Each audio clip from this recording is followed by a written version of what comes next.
The New York Mets got it done. Francisco Lindor and the New York Mets have agreed on a 10-year contract worth $341 million.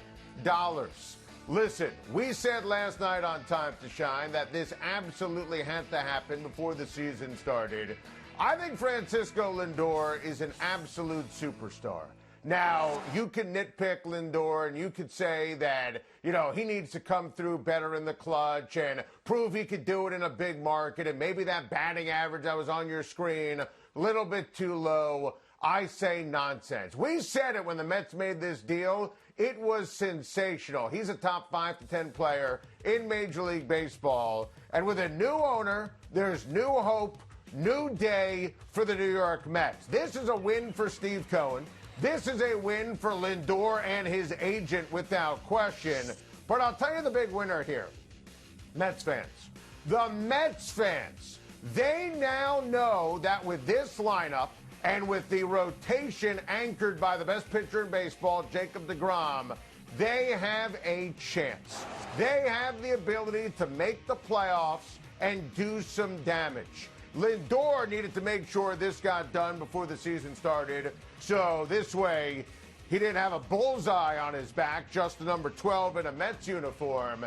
And also in the offseason, Story and Sager and Correa, there were going to be other shortstops who were going to hit the open market, so it just didn't benefit him when it was all said and done. This is amazing in terms of the esteem for the Mets fans. Francisco Lindor met the media today. His press conference showed his incredible personality. He's built for New York. He's going to be a rock star. Listen, this benefits everyone, but most especially the Mets fans know with Steve Cohen in charge, it's a great new day.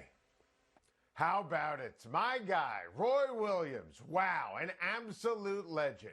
One of the greatest coaches in the history of college basketball. And as you saw right there, Roy Williams announced his retirement today after a flat-out sensational and phenomenal career. Remember what happened to North Carolina basketball with Matt Doherty as a coach after Dean Smith? It's not hyperbole to say that Roy Williams saved his alma mater when he left a great job at Kansas to return home. Williams won 3 titles at Carolina. Only coach in NCAA history to win 3 championships at the school he graduated from. Williams won 903 games in college basketball and 75% of his games coaching the Tar Heels. That's amazing. Williams reached 900 wins in fewer games than any head coach ever. Think about that. Roy made the Final Four 9 times. 9 times! That's out of this world. That's the 4th most Final Four appearances in the history of the sport. Roy Williams, a brilliant recruiter, maximized talent as a brilliant tactician. And he knew how to treat his players, take care of them in order to win.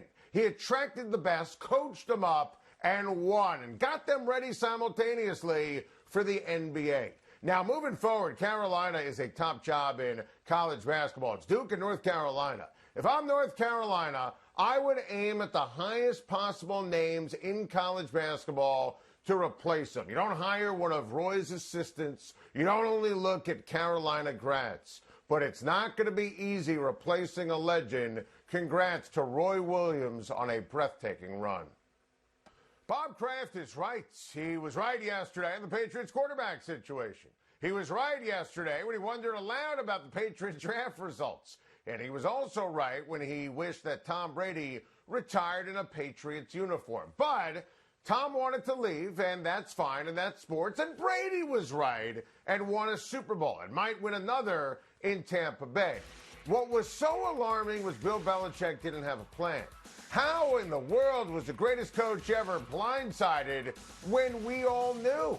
The Patriots need to nail, to Bob Kraft's point, they need to nail the draft. They need their quarterback. Look, if they stay where they are in the first round, they're not going to get one of the top 5 quarterbacks in the draft. They're going to be all gone. Now, I'd make the case, be aggressive, trade up to get Justin Fields or get Trey Lance, assuming that Lawrence and Wilson and Jones go 1, 2, 3. Now, I thought New England spent wisely, not wildly, in free agency, and they had to do it. They had to overreact because the cupboard was totally bare. A function, as Bob Kraft pointed out, to those awful drafts. They only won 7 ball games last year because Belichick is a genius as a head coach. Now, here's the case for Jimmy G. Jimmy G knows the system, knows Belichick, knows McDaniels. He's a major upgrade over Cam Newton. There's a ton of logic here. Bringing Jimmy G back home and then adding to the talent base at a different position, staying where you are in the first round. You cannot go to battle this year with Cam Newton as your starting quarterback. He has played poorly and looked cooked for years, plural, several years. I wonder how Belichick felt about Bob Kraft saying that all out loud. It was all the truth. Frankly, it doesn't matter what Belichick thinks. Belichick knew he needed to restock. The cupboard was bare, and he did. But this team will not be able to function until they finally address the quarterback position and life after Tom Brady.